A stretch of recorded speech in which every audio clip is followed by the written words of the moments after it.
Looking for approval and amendment of the meeting agenda items. Could I make a quick switch with you guys and do 9.2 over the top of 9.1, please? Okay.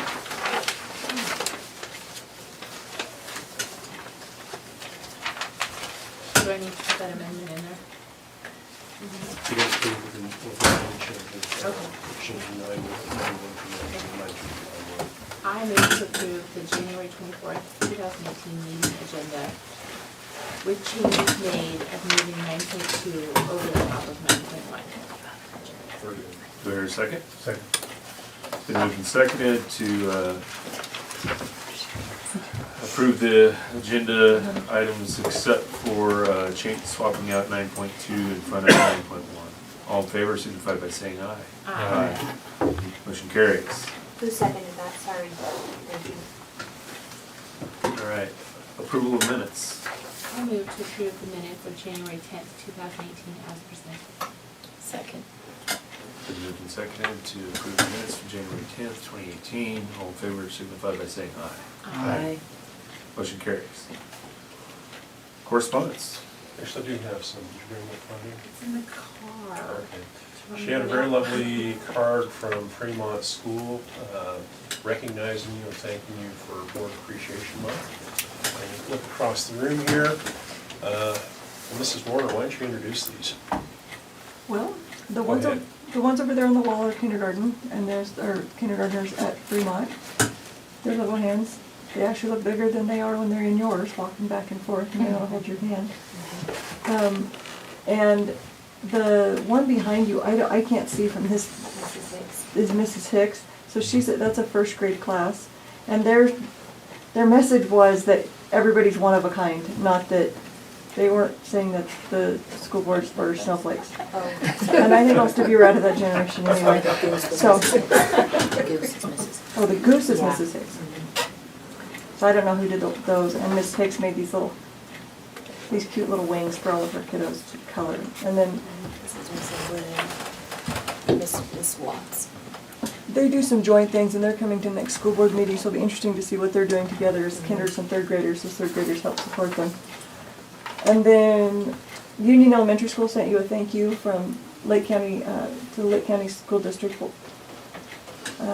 And they've got little tablets in their hands that they've been working on in the classroom. And then they also sent little letters thanking you, so.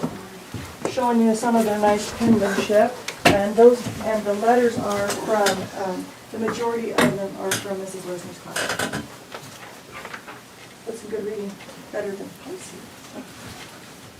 And also in the spirit of School Board Recognition Month, I'd like to thank the buildings for providing the food for you this evening. So thank you, buildings, for that. So, Did you do your job? congratulations on School Board Recognition Month. Congratulations on your great school. So, thank you for everything you do. The card had all of the teachers' signatures on it, and I can Did get it? it in after the meeting. Okay, very From the good. teachers. It From was the not teachers? children signing it. It was Okay, I teachers wasn't signing sure it. which. Okay. from the I just teachers. found it on the table last meeting and didn't want it to get thrown away. Okay. I have it. From the high school, there was a student the other day that from across the field gave me a signal, let me know I was still number one, but I think maybe it was meant for you guys, so I just want to pass that along, that you're still number one. Well, it's good to know they're still out there. Things never die. Anything else for correspondence? That's it. Well, I would say that to summarize this, it appears PE is the most popular class. And writing. And writing is the next, with art, a close third, and math was mentioned twice.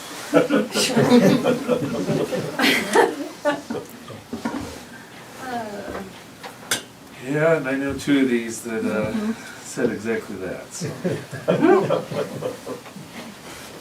Their writing curriculum has been really fun though, because they just finished up developing what we call a storyline board, which was all based around Minions, and they had a lab, and they had to write about what happened when the lab caught on fire, and they developed characters through their writing, and so it has been a really popular project. in the safety class. All right. Their writing's much better than mine. I won't tell them that. Well, thank you for bringing this stuff to the board meeting and having it available. It's pretty cool of all the students out there thinking of school board. All right, public comment. I don't have any. Reports. So we'll go to 9.2. Thank you. This evening we have Kara from Oster here with us, and I didn't get a chance to get in here before you guys cut the board in my face this evening, so. I expect you all to read it, know it. I read it before we came, right? We can take those kid pictures back. I'll have a quiz for next meeting. This is yours. Oh, thank you. I was Yep. wondering if I got it or not. I wasn't sure. Am I fine sitting here? You want me to stand or walk around the room?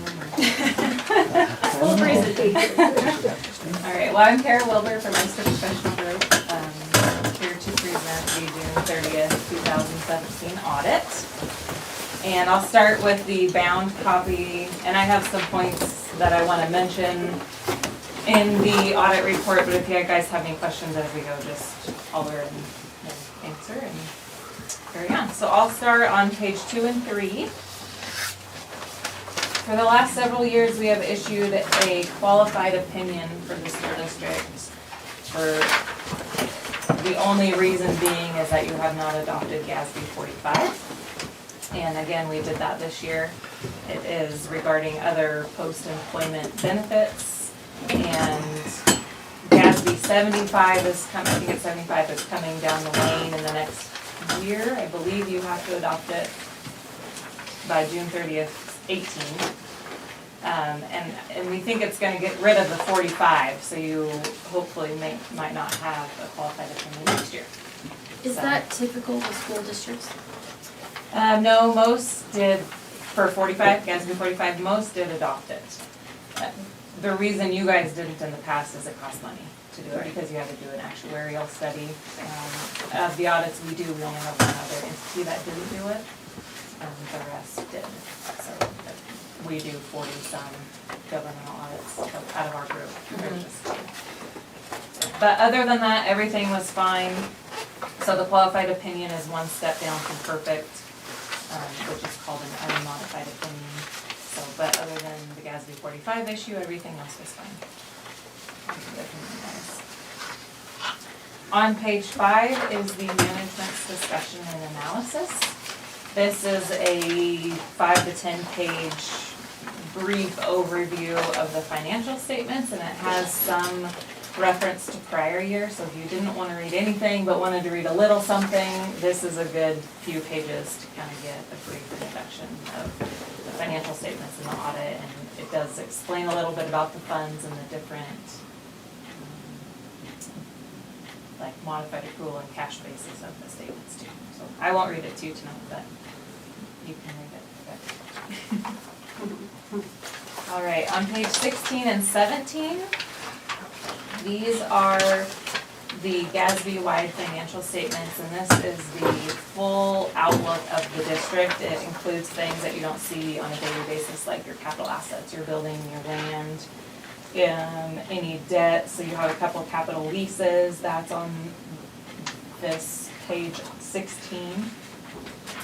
And it's kind of like the worldly view. It includes everything of the district. One thing I want to point out, about 2/3 down the page, on page 16 is your net pension liability of $9.5 million. This is because of GASB 68 that was adopted a few years ago, and it's about PERS, which is kind of a hot topic I noted. So you're not going to get a bill from PERS saying you owe us $9.5 million. It's hard to explain. It's meant to be more transparent. This is a number the state gave you to say this is what you owe your retirees. It's not what you're underfunded necessarily. I think that has a little bit of in the calculation in there, but it is a large number. It increased roughly about 60% from last year, and it will go up again for 18 as well. And what PERS is doing to fix this unfunded liability that they're finding out they have is increase rates. So that's happened already. Okay, any questions on that? It's a very complicated topic. All right, so then on page 27 and 28 are the notes to the financial statements. If you wanted to read more about PERS, it's on note 2, and these are just like 30 pages of notes going into more detail of what is shown on page 16 and 17. And then I'm going to flip all the way to page 48. On page 48 is the general fund budget to actual report. So this has the income of the general fund for the last fiscal year, and it has the expenditures for the general fund. And it also has the budget that was adopted and the final budget with any changes made during the year. So if you wanted to know how specifically the general fund, it's on these 2 pages. And then if you keep flipping, you'll see the rest of the funds, which there's several summary reports. So the rest of the funds start on page 57. And on 57 on, you'll find every fund that the district has and its budget to actual report. So its revenues and its expenditures compared to the budget. There was a budget violation that we noted. I don't know off the top of my head if it's in here or not.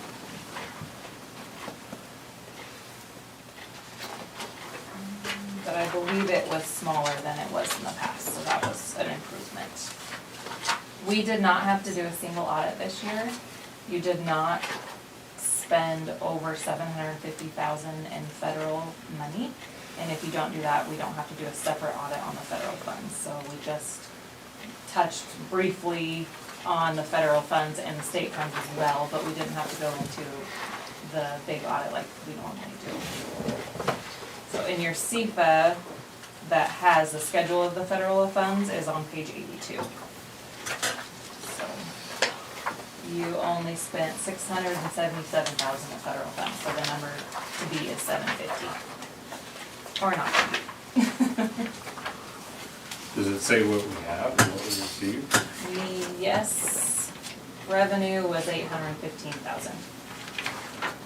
And some of that, you expended the money in the previous fiscal year, but you didn't actually get the cash until this fiscal year, so that's why you have the differences there. And this is presented on a cash basis, so it's only when that check is physically in your hand or out the door that you record the revenue or the expenditure. The big change in this from the previous year was the federal forest fees. I don't know what it was last year, but it was only $36,000 this year, and that put several of our clients underneath the $750 because it's federal forest fees is a federal. Normally we're about 300,000. Is that what it is? Mhm. Yeah. So had you got the same amount as previous years, you would have had the same audit. Worst received. Any questions on that?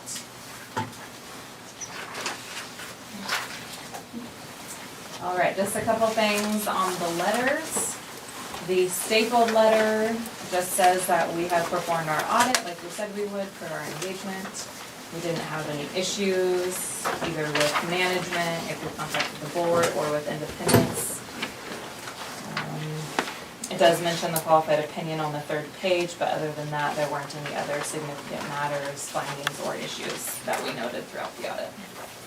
We did have some small items noted on this 1-page management letter, and I'll just go ahead and read them to you. So there were 3 budget over expenditure violations, and I don't list them here, but the June 17 bank reconciliation had no evidence of approval when we were auditing, and it may have been later, but when we were here in July and October, maybe it was not. Inventory was much better this year, but there was still some differences between what the district had listed as a quantity and what we actually counted when we went to the various cafeterias, but it was greatly improved over last year, so you're in the right direction there. Where are you at? Under inventory on this one page. It should be the single Sorry, page. single page. Oh, okay. I just flew through the other one. These are one and the same page. And then ORS 279A, public contracting, you're required to follow public contracting laws. And the 80K soccer field did not follow the public contracting laws. It was probably under 150,000, so you had to get 3 informal bids for the project to happen, and we did not find evidence that that happened. So it's a note. There. Journal entries, we had an issue with journal entries in 16, and I just wanted to let you know that we had no issues with approval or review or backup documentation in 17. So they were good. I wanted to let you guys know that. Anything else you want me to touch on? It's a lot of numbers. A lot of numbers, sounds like we had improvement. Yes, definitely in the internal control area. I believe, did we have a finding last year, or was it the year before? Finding last year, internal control finding last year, they actually had to do an extra report on saying that it was subpar, but it was better this year.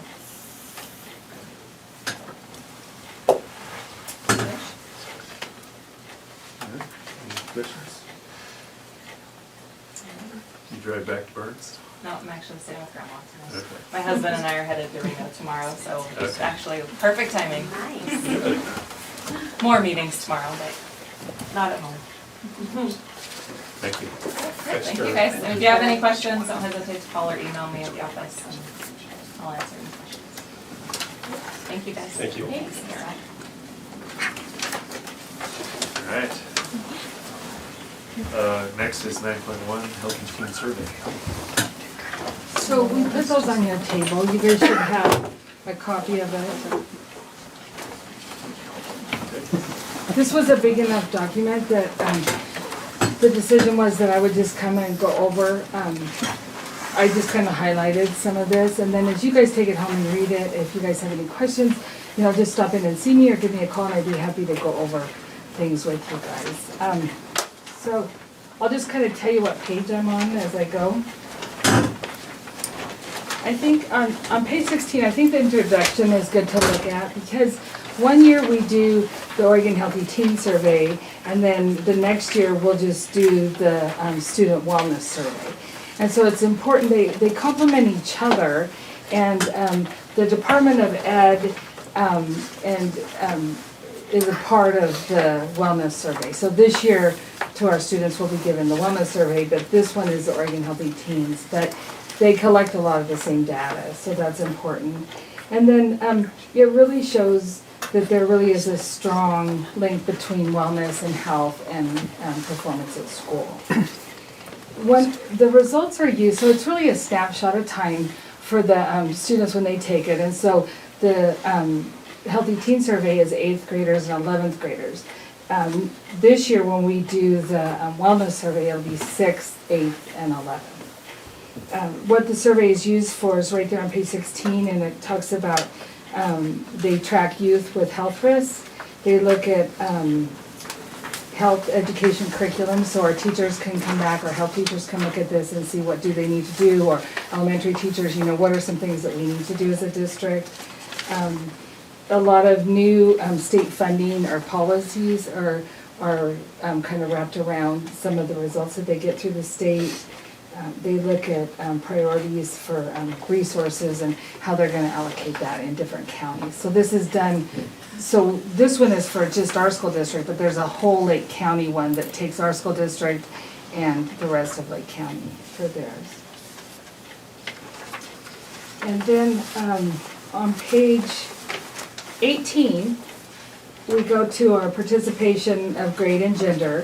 So it shows, how many of our 8th graders participated and how many of our 11th graders did, and then it also gives you that state total.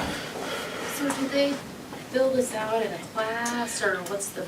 Yeah, so the process is so that, Red Year, I will give, a teacher, sometimes we stay in there and we just give it out to the kids, so there's a brown envelope that sits at the desk. Another student will hand out all the surveys, and then when they're done, they'll just tuck it in that brown envelope. And we just seal that brown envelope and send it back, and then they process the results and send it to us in August. We got a little bit later this year, I think it was end of September, early October when we got it back. So it's totally anonymous.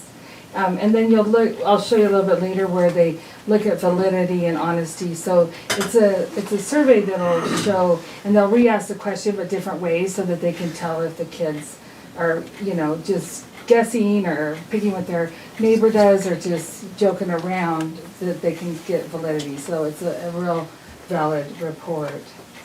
And then, so the total participants, that helps us kind of look at, did we miss some kids, absent kids? I've got to call into them because we want to make sure, we don't usually go back, we just pick that one day and then we just survey the kids. But we did miss some 11th graders this last year, so we want to look at, can we go back? Because in the past we've just done it that way, so I need to ask the person at the department that does this through the health department, if we can go back, if we could keep roll on who's there that day. That's the only way we'd be able to look, because they don't put their names on the surveys or anything.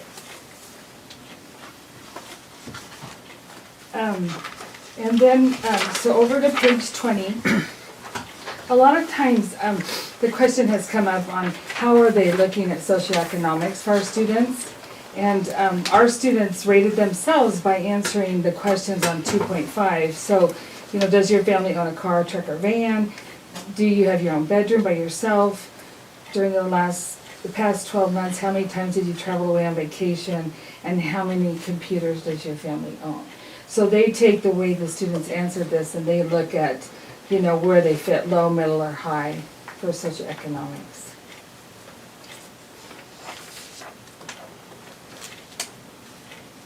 Looking at positive youth and development on page 26. So would you say that your general physical health is excellent, very good, good, fair, poor? So our students in 8th grade and 11th grade were pretty excellent. We're real close with what the state average was. Very good, we were higher in 8th grade than the state average, and a little bit lower in 11th grade. Then for good, we were higher for both 8th and 11th grade, for that they feel their health is in, for good. And then fair and poor, our kids didn't select that, so we were below the average there. Then it talks about emotional and mental health, and excellent, very good, good are the categories. We had, in fair, we were a little bit higher than the state average for grade 8, and then a little bit lower for grade 11. And a few students then also chose poor there too. When we look at mental health, I think that's always an ongoing thing that our prevention program through the county looks at. We use the response program at the high school, middle school. I know that Ms. Warner and Mr. Zizet are working on bringing the mental health first aid training to the staff. They're going to start with some key people at first, probably administrators and the counselors, and then move forward with the rest of the staff, because we do need to watch that just in general in the state of Oregon. And so there are some good programs we can provide the kids with.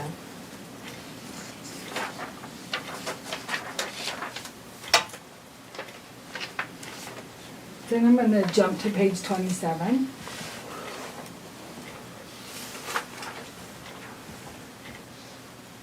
So this is a real positive development where I feel like as a district we can be proud. And for years our students have said that there's at least one teacher or another adult within the school that really cares about me. And so our kids are saying that they have that, and that has continued to be a question that the kids feel strong about. So very much true, we were above the state average for grade 8 and grade 11. pretty much true. We were lower than the state average, but we were right in there, and then a little true. So the majority of our kids, there's very few of our kids that would say that that's not true at all.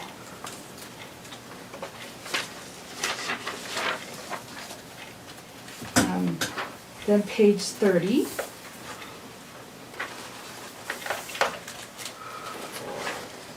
This is talking about grades in school and absenteeism.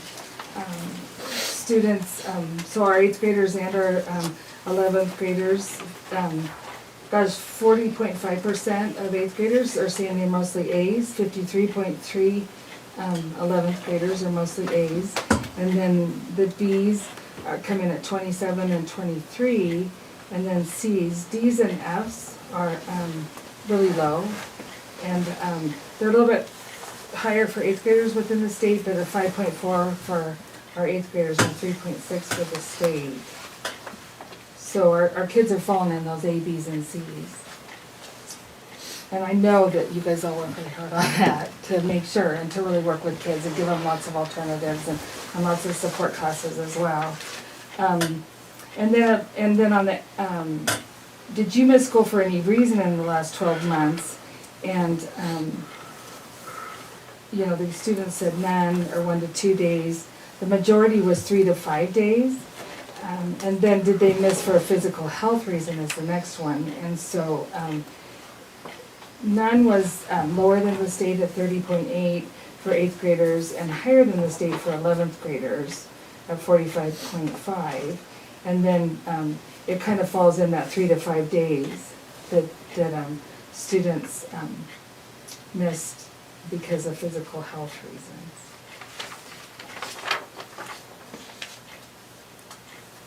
On page 31, for oral health, we did really well here during the past 12 months. Did our students see a dental or dental hygienist? I think that there's a couple of reasons. I think that screenings have come into the schools. They've come in and they've done preventative and oral health education in our schools, as well as I think Advantage Dental in this community makes a difference because we hear more and more of our students, you know, going to the dentist and not having to wait or go to the emergency room, and it's hard for them to get out of town. So I think having that extra office has really helped the community as well. I know that the CHIP program through the hospital, looking at community health, has worked a lot on the oral health. This is a lot. I've tried to kind of pick through it all so we wouldn't have to. When you look at beverages, they talk about juice and milk and, you know, 100% fruit juice and things like that. But the one, I just picked out one, and so I picked out energy drinks because I think that comes up a lot for our students, especially our teenagers. What And, page are you on? oh, I'm sorry, 37. So I thought the statistics here were really good because 0 times in the past 7 days for our 8th graders was 69.2%, and our 11th graders was 60.6. And then the 1 to 3 times in the past was 25.6 for 8th graders and 24.2. So we're a little bit higher than the state, except on the 0 for the 8th graders. And then they added more times or times per day, and it was just a lot less, or there was 0.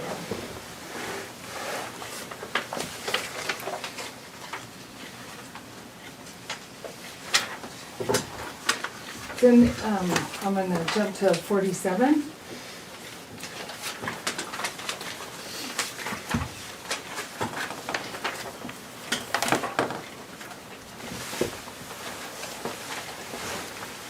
This is on the suicide prevention. During the past 12 months, did you ever feel sad or hopeless almost every day or 2 weeks or more in a row that you stopped doing some usual activities? So yes was 23.7 for 8th graders. The state average was 30.1. And for grade 11, yes was 21.9. The state average was 32. For no, our 8th graders were at 76.3. And the state average was 69.9, And then grade 11 was 78.1, and the state was 67.8.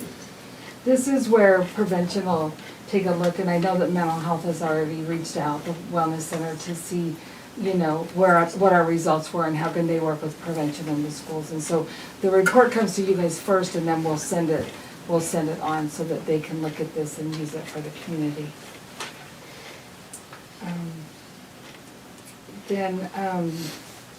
So 20%, so like on the next one, Mhm. is ever seriously consider attempting suicide. So of our 40 kids in 8th grade, 20% of those 40 kids said yes to that. They said yes to that. Jeez. Well, look at the next one, 74. So, It makes me wonder if that's real numbers there, 6 or more times. if the kids are Yeah, looking or at if- that. Or if they're messing around with the survey. Yeah, yeah. I mean, I don't know. I think we've seen an increase over the last few years, just by being in the middle school and high school, of kids just having more problems and us having to call in some support. I don't know if they're definitely, you know, attempts other than just thoughts, you know, and that's really on the mental health, you know, providers to decide that, and they don't usually tell the school counselors, but I mean, I think we have a few, you know, and I don't know that that's 20 of the 40, is that 20%? So, Yeah, 20% yeah, of okay, 40. okay, yeah, so, It's still 8 kids. Yeah, yeah, that's a lot of yeah. kids. And I do think it has increased, and I don't know, but I do know that there's more programs and there's more support in the community for the students too. I think something that might lead to that reporting too is suicide is not as hushed and hidden, and talking about it is more common. And so self-reporting about it may be more common. And so you might see those numbers go up because of that. I mean, we do a better job in schools now of identifying, talking, having trainings. It's more prevalent in society to talk about that than it was 10 years ago. You know, it was pretty hushed up when suicide happened. And I know with the response program for students in the health classes that, you know, students are also talked to about that you need to talk to an adult if your friends are saying stuff or, you know, that. And I know that, you know, our teachers are having those conversations in health, you know, so that students are aware that there is help and there is support. So that really supports the conversations that are going on.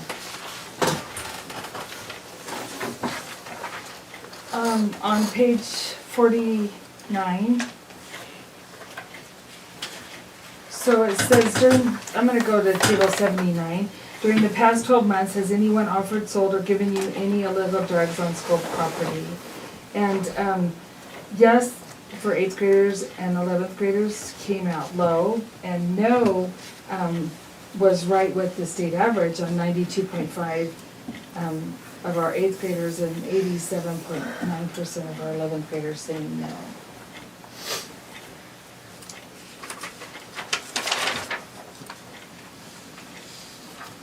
Then on page 50 is bullying, and I think bullying comes up often.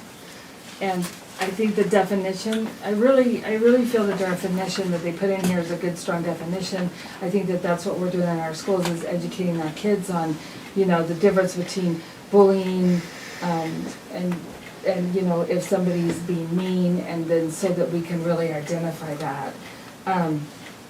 Our numbers over the past 30, so during the past 30 days, so this test was given, not test, survey was in May. So it would have been, you know, the spring months. Have you been bullied by someone using any kind of technology such as social media, cell phones, or video games? That's what we have seen an increase in, is the bullying on social media, on phones. A lot of times it's outside of the schools, but it gets brought into the schools. And so this shows that yes was 12.5 for 8th graders and 18.2 for 11th graders, but no was 87.5% for 8th graders and 81.8. But I know that the last few years we've seen a little bit of an increase in that. Well, that would kind of go hand in hand with the fact that they can't like separate that phone from their body. I think if you go down to 51, it talks about bullying. Our numbers are higher in most category of bullying than the state average. In some cases, quite a bit so. Especially the one on weight, clothes, physical characteristics. Yeah, or unwanted sexual comments or attention. About race or ethnic origin when you're looking at the 11th grade. Or for any reason. I think there's some significant bullying going on. And I mean, you look at what's going on in society these days, that seems in most of the high-profile child suicide cases, it's as a result of bullying. And here we see 40, or what do we say, 20% of 40 kids is considered it. I think there's a correlation there. That's where I would say that it is, more than anywhere else. And so, I know that, through the SWAT program, that I know that they brought in bullying into the middle school and high school, and I know that Ms. Warner works on that. I'm not sure exactly, classrooms, through teachers, through your counselor. I know that we talk about it all the time and we work on all of that, so I think we have things in place, but maybe not enough, I don't know. Yeah, I'm not saying you that know. we aren't doing something. Right, right. Because we definitely are, and we talk about it a fair amount of different things we have coming. I just don't know if society has found a good solution or way to address those issues in the childhood years when it comes to bullying. Then you have social media that's added an entire extra layer to it. And I think it's hard, because I think that there's sometimes that, I think the kids need that education around it every year because of, what is it and what can you do and how do you, just even the bystander piece. And I think that, as long as we still do things, but, society's a hard thing. Social media is a struggle. I know it's fairly frustrating on how do you help kids through that, and I know families that want, they come in and they're upset and the kids bring it to school even though it happened off campus. And so that's a tough one. And I just don't know if there's good systems in place for reporting without fear of retaliation and then ramifications Well, and then for the the other thing person is, that's being reported. how much It's a struggle. is true bullying that is the same process over and over and over versus somebody was filling this out and their girlfriend was being snippy at them, and is some of the normal kids just being not nice, but not a progressive, ongoing bullying, Bullying needs to have, there's three prongs to define bullying. It's Right. repeated, unwanted, and there has to be a power imbalance. My friend So- says I'm ugly isn't necessarily bullying, and for most of the time when it comes into my office and I get a parent that says my child was bullied, it doesn't fit that category. But to the kid, they feel like they're being bullied. right. And And so so, I mean, I it's still wonder, an like, issue. when you look at It these, has and to it's be dealt certainly an issue, but is it because you got 16-year-old girls and they both like the same boy and one of the boy now likes the other girl and it's the That won't be bullying, that'll be a fight. nipping? But I guess regardless of what the definition of bullying is here, in the perception of these 8th and 11th graders, my guess is it's probably fairly in line with the definition of bullying for the rest of the state for those 8th and 11th graders. Right. I don't, Yeah, our kids aren't filling out and reading into that question more than anybody else's. that's my. So when they report it and self-report it, they feel like they're being bullied more, and those statistics are alarming in my mind. So even though these numbers in some cases are high, it may not There would be high everywhere. fit within the But they're high standard compared to all the other kids bullying reporting it. definition. Right. Yep. But a perception of bullying is Sure. still there, Yep. which can do a lot for mental health. Mhm. Well, they're Sure. vulnerable ages. I don't have a solution. I'm just bringing in a. If you did, you'd be golden. Does the state have this Report. on a regional basis, broken down?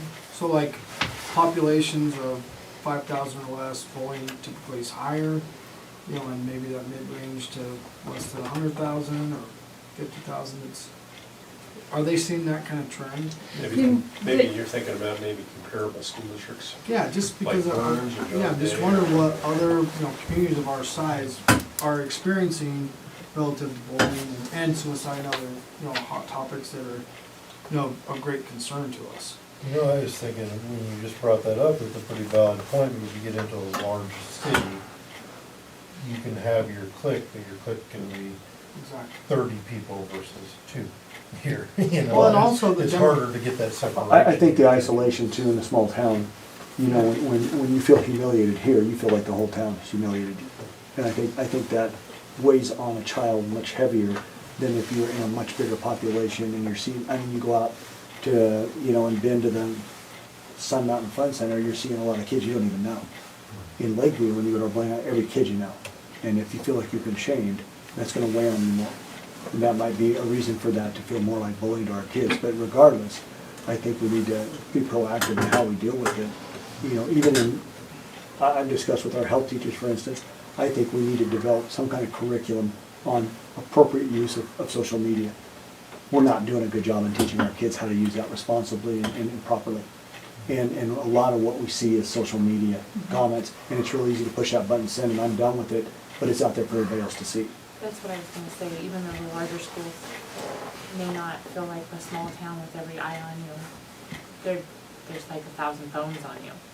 So, I mean, they could be comparable even, because of the social media. So we can look at this by county. So what happens is they release it to school districts first, but then it'll be out there on the website that we could pull up different counties and look at it. I don't know regional, but I can check into that because they have a big website. Well, But by I know county, we that'll can be go the by best. county. Yeah, county Well, would be you could pick comparison. like Harney and Grant County even, And we could do that, yeah. see what they look like. Well, I think, I just think it's important we keep it on the forefront of our minds. I mean, I agree. everything we've seen in the news over the last several years with some of these casualties that have happened in schools are in small communities, large communities, you know, back east, out west, it doesn't matter, it's not discriminatory.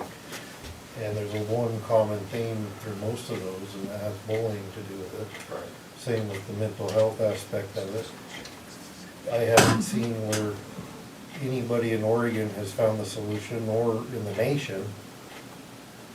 And I can't think that we need to wait around for somebody else to give us an idea. We just need to be creative and do the best we can, recognizing it's an issue. So one of the Maybe things that, something will work. one of the things I talked with Rusty about just the first of this week was that in the past few years, we haven't done a good job of taking it back to our staff. So we get the results back, we do this, we bring it to the school board, and then we don't get it back to our staff. And so next week, I think it's next week, I'm going to the high school, middle school staff. We're gonna review this, they're gonna have access to this report, because I think that that's the first thing we need to start doing as a district, is making sure our staff have this and see these things, because I think that's gonna be a good part of moving forward and helping. So that is one of the things that'll be in place, and then I think that'll help our health teachers too. And my last comment on this, that bring back to something you said earlier on that statistic of the amount of kids that feel like there's somebody on the staff that cares about them. You know, who knows, it's speculation, but if that number wasn't as high, maybe we'd be dealing with some other actual issues. I mean, we may be grieving losses of some children, Yeah. Right. because of that connection not being there with them. And so I think that's important to point out. That could be the thing that's kept those 40 and to me, Those that, kids Right. from actually going through it. and to me, that's where we can focus the most and get even more positive results. I mean, the more people care about them, everything's gonna improve. Depression goes down, suicide thoughts go down, everything improves, just Right. caring about people.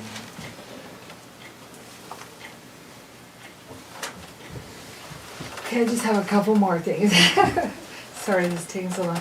So then on page 59, tobacco use.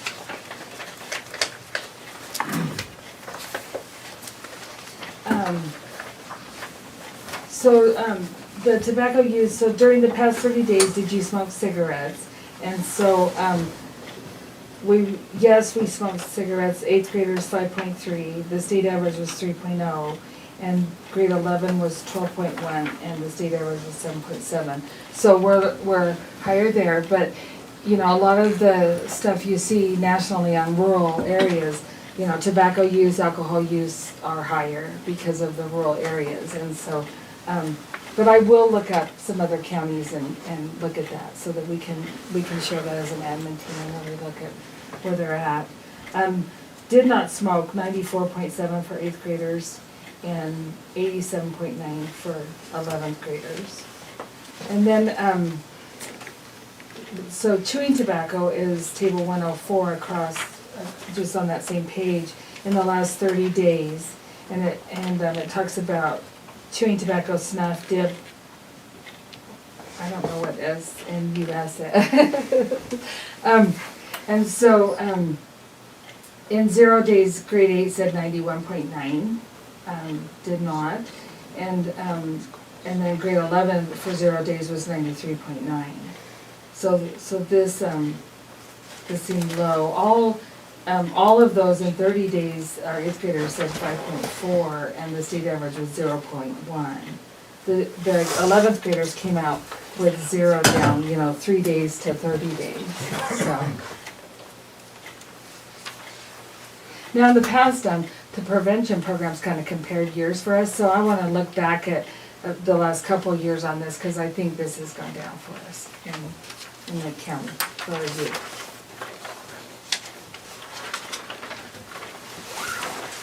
And then page 65.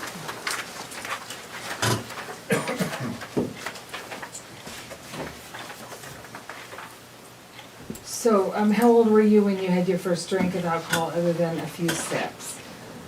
So for our 8th graders, I have never had a drink of alcohol other than a few sips.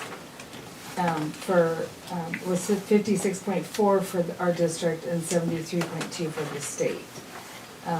Grade 11, district was 27.3 and state was 44.7. And then it goes down, you know, 8 years old to 17 years old on those. 8 years old or younger was high for 8th graders, 12.8, and the state was 4.9. When they're 11th graders, this would be a good comparison, because 11th graders said that we're at 0 at that 8 years and younger, so. Well, by the time they get to 11th graders, they're more likely to say no than. That they know, to say no.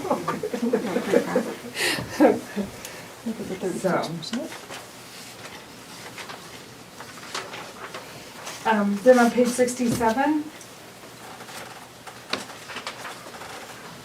this is marijuana and other use.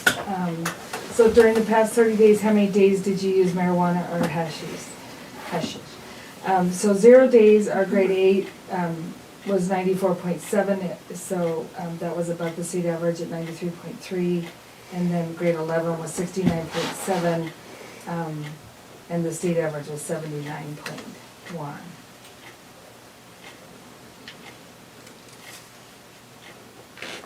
School property, how, you know, in the last 30 days, the use of marijuana on school property, 0 times for the 8th grade was at 100%, and grade 11 was 97.0.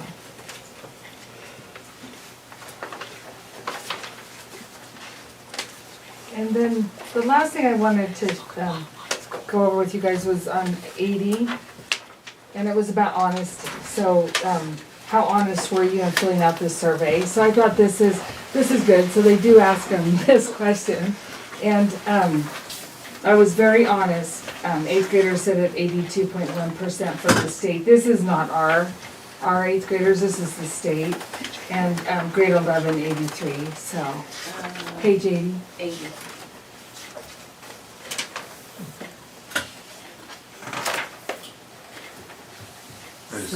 Still thinking back on this marijuana one, Yeah, and I see that,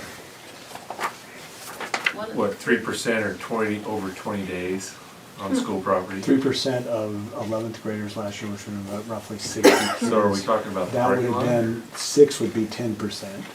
Did you guys have Three any and a half would be, or incidents? 3 would be 5%, so 3% would be 1 or 2 kids is what filled that up. Okay. Yeah, but they did it almost every day. Well, multiple times a day, and we're really bad at catching them apparently.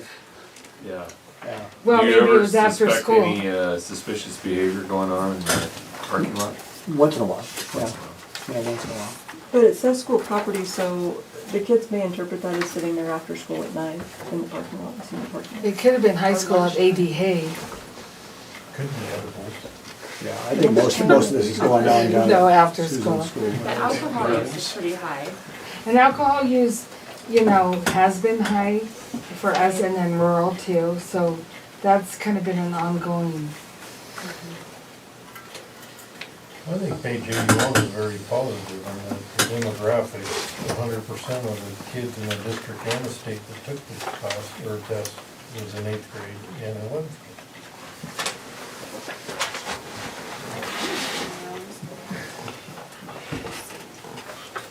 They say what grade they were. Point well taken. So there were no 11th graders Hard to statewide that screw thought that they were question 10th up. graders. That's pretty good. Knew what grade they were in, they weren't smoking that day. That kid did They had not the smoke grade 20, right. 30 times. That's Seems for like a sure. very important statistic. They get my own kind. So, What was your point on those? what?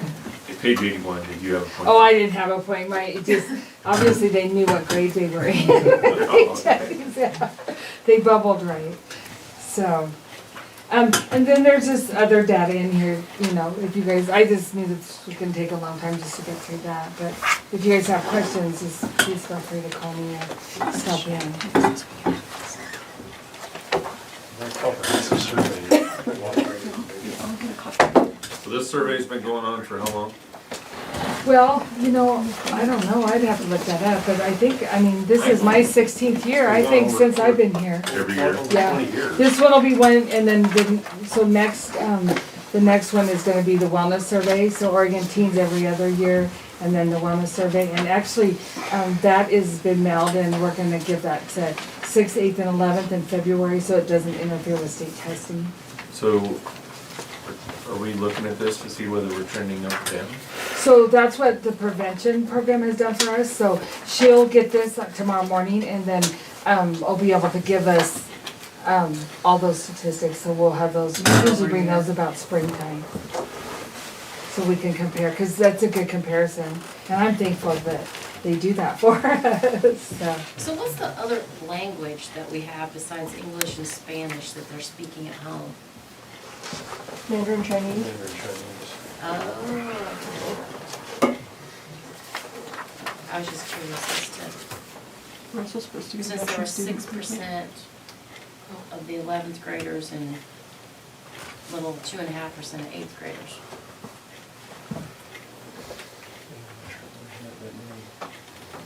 Sample or not, but anyway, those would be the 3 languages also. English, Spanish, and Mandarin. I know sometimes when I speak at home, it's a language I make up, especially if I'm working on a project. We don't let Rusty tell us. It's not going well. But that Know could how to also be bubble one it. of the not so critical Hit the answers. wrong grade. Yeah, one kid that said that right the whole time. Yeah. All right, thank you very much. Yeah, thank you guys. Okay, moving on to 10.0, old business. Have none. 11, new business. We are, I believe, in Division 22 standards, annual report and approval. In your materials, 58, 59. There are the list of standards, or 55 standards that I have in good conscience and research and everything else have to report to you that we are in compliance with these standards. Most of these are in policy, and most of these have come to you for approval in various forms or, functions. So, have gone through them all, I have checked them all off, and we are in full compliance, in public report here, we're in full compliance with all 55 Division 22 standards. We have to have a motion to accept that, and also I have to post this on the district website, and also we post it in, Lonnie and I will post it tomorrow per your approval, in the district electronic consolidated improvement plan, and that's the official report to the Oregon Department of Education. Were we in full compliance last year too?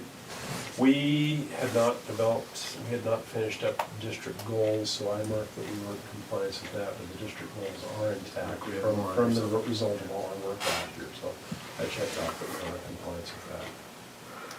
Okay. Is there a If there's motion? a standard or anything you want to take out and ask me about, feel free to do, I'll try to answer your questions, but there they are. Maybe I'll ask first, is there any discussion? We have a motion. I move to approve the 2017-18 Division 22 standards reported by the community as presented.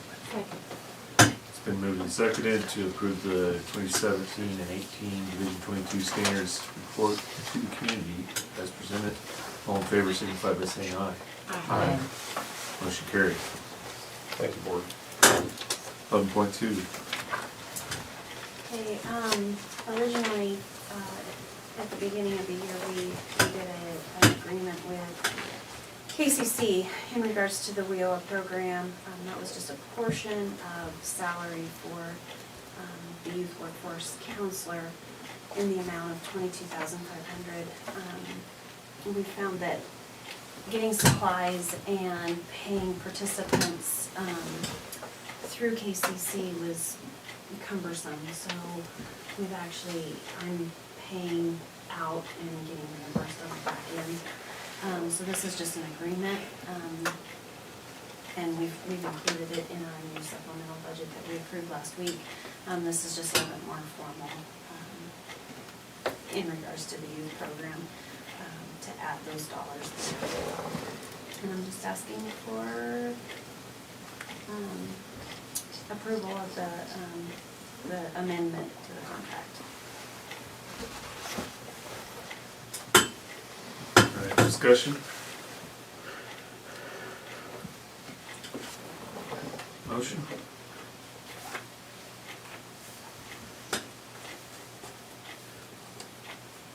I move to approve the WIOA contract addendum as presented. It's been moved and seconded to approve the WIOA contract addendum as presented. All in favor, signify by saying aye. Aye. Motion carries. Consent agenda. I There for your approval. move to approve the consent agenda as presented. Second. It's been moved and seconded to approve the consent agenda as presented. All in favor, signify by saying aye. Aye. Motion carries. Announcements. I have none, Mr. Chair. 14 next board agenda items. Yes, you will continue the process of my evaluation. By that time, I will have developed at least probably 4 different versions of the Lake County School District 7 instructional calendar for 2018-19. And the 6th grade field trip request will be on tap for that meeting. And then in the consent agenda, that batch of policies that I presented to you this evening will be in the consent agenda for your approval.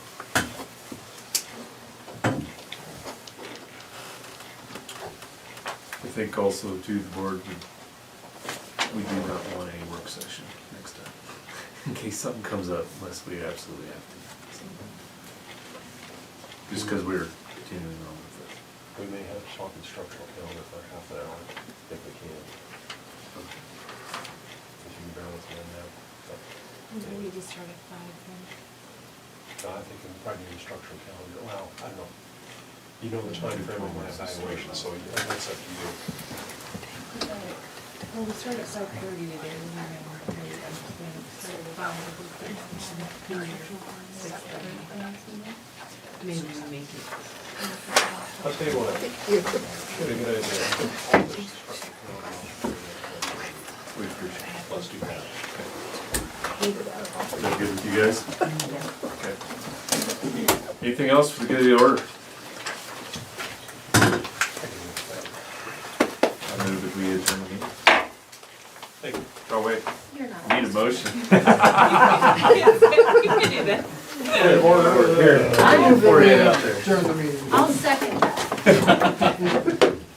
Do we have a Aye. motion to approve? Yes. Yeah, let's do that. I did, or- All in favor of adjournment?